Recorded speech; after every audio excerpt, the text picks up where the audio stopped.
When I see what the Hizmet movement is doing, is focusing on education as a means of social betterment, not only in bringing about changes in the Muslim community, but the improvement of society around the schools that are built up. It just strikes a very important chord.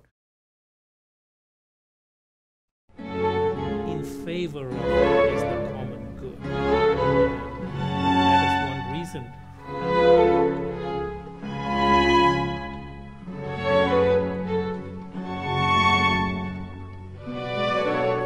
Islamic background that I was privileged to be a part of. So the combination.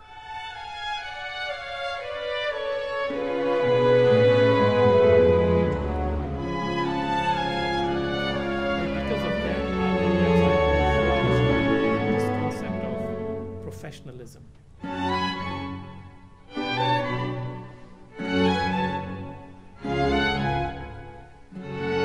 Assalamu alaikum. My name is Kareem Irfan. I am privileged to have lived in the Chicago area of the United States for the last close to 35 years. Alhamdulillah. I've had some honor of serving in small capacities on behalf of the Muslim community. I was associated with the Council of Islamic Organizations of Greater Chicago. It's a federation serving around 400,000-500,000 Muslim Americans in this area. I was honored to serve as their president, the chairman, for 4 years, a few years ago. Since that time, I've had the privilege of being involved in a range of interfaith activities in the United States and internationally.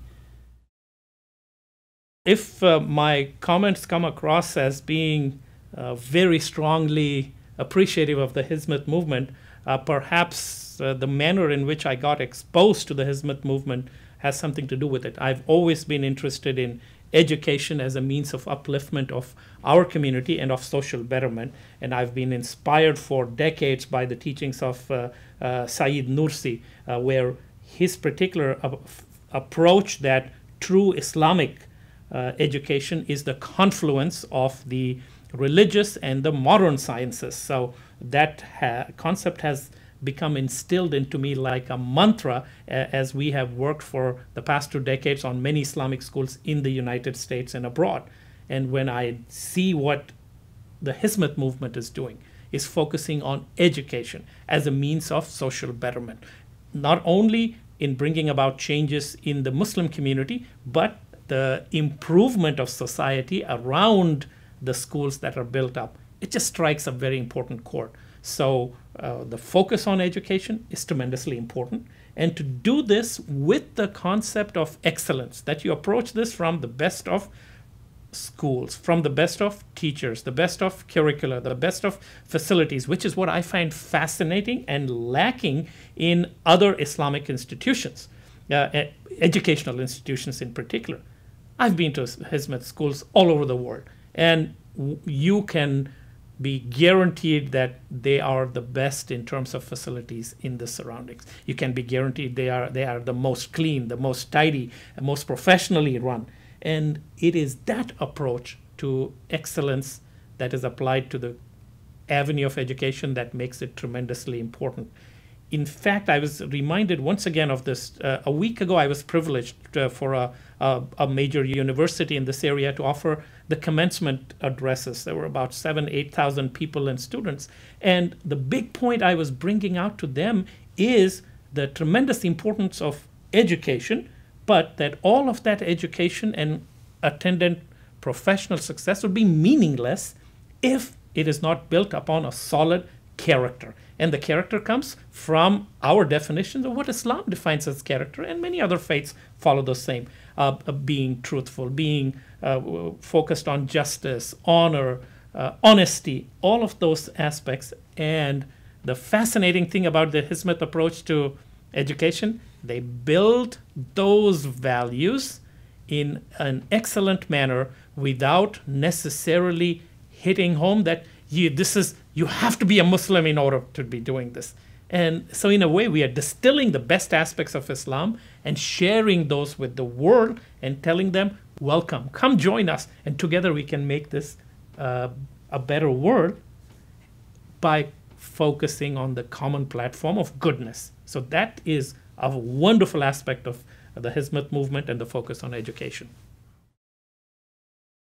Well, this is an area where I'm very passionate in espousing a strong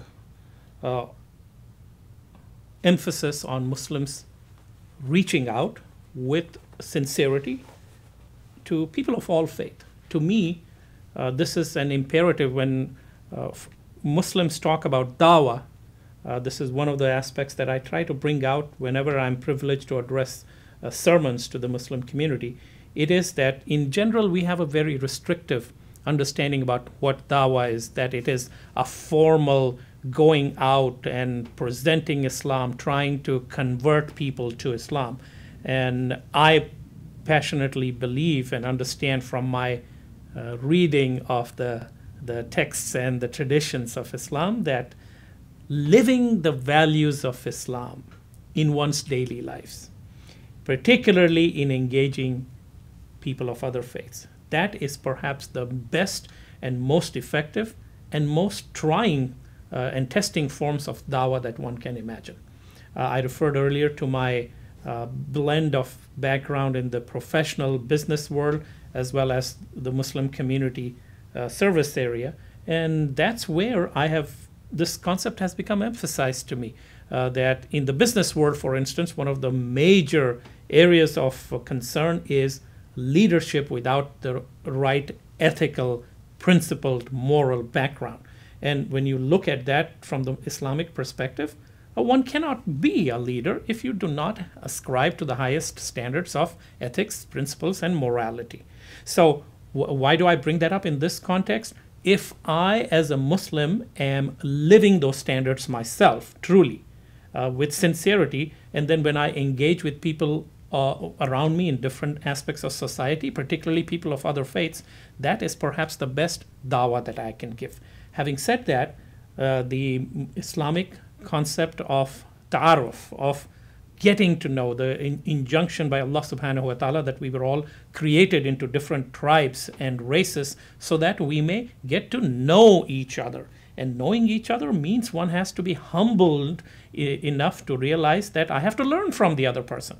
That I do not have all the answers. I'm not the best, perhaps, but when I get to know other people, I find out what is possibly lacking in me and maybe sharpening the areas where I can be better. And that, to me, is a key aspect of interfaith work. So to me, it's an obligation. In fact, every time I get a chance to address an interfaith gathering, I try to bring out the point that people of other faith, when they engage us, allow us to engage them, they are doing us a favor because they are allowing me to discharge this Islamic responsibility of getting to know the other person, of letting them know what I stand for, what my faith stands for, what my Lord requires, what my beloved Prophet sallallahu alaihi wasallam requires me to do in that regard. So to me, interfaith work is an imperative. It has to be done. And the fact that Hizmet focuses under the fine leadership of Mr. Gulen, focuses on that aspect, that one cannot just be a good Muslim by focusing inwardly upon oneself within my own family or even my own community. In order for me to live my faith truly, I have to go out into the world and be the best Muslim I can so that others may start wondering, well, this is what Islam is. Perhaps I should know a little bit more. Perhaps I should come closer, recognizing that I have my own faults all the time. I'm not saying that by going out I'm preaching that I am the best, but I'm saying I have to be at my best, whatever my best is. And that is an imperative which comes so clearly and importantly through the Hizmet approach. And that is another distinguishing factor. Perhaps this will round up my distinct appreciation of the Hizmet movement. After the focus on service and then doing things in the most excellent of manners, all of that being driven by a selfless commitment to giving, charity. It is just wonderfully crystallized in all of the Hizmet's activities based on my exposure. The approach to have a group of people who are excelling in business, who are doing well in this world, but doing that with the purpose of giving back and supporting the other activities of service and of education and of spreading social good. That to me is just a tremendously visionary and tremendously inspiring aspect of the leadership of Mr. Gulen. And the manner in which you have these dedicated teams of successful business professionals who feel compelled and driven by their ideology to support this cause. And what I've noticed is those people are doing it at a very high level, but that concept of charity and giving filters down to everybody within the Hizmet movement. And when you pull all of that together, it is an incredibly powerful movement and concept. And that is one of the reasons I stay involved and engaged with the activities of the Hizmet, because it rejuvenates my commitment. We have been particular to make sure our children are exposed to it. Recently, we wanted our son to go out and join and be part of the service of Hizmet in Istanbul. And the key reason was we wanted him to learn the significance of giving selflessly without expecting something personally, but to do that with a sense of excellence.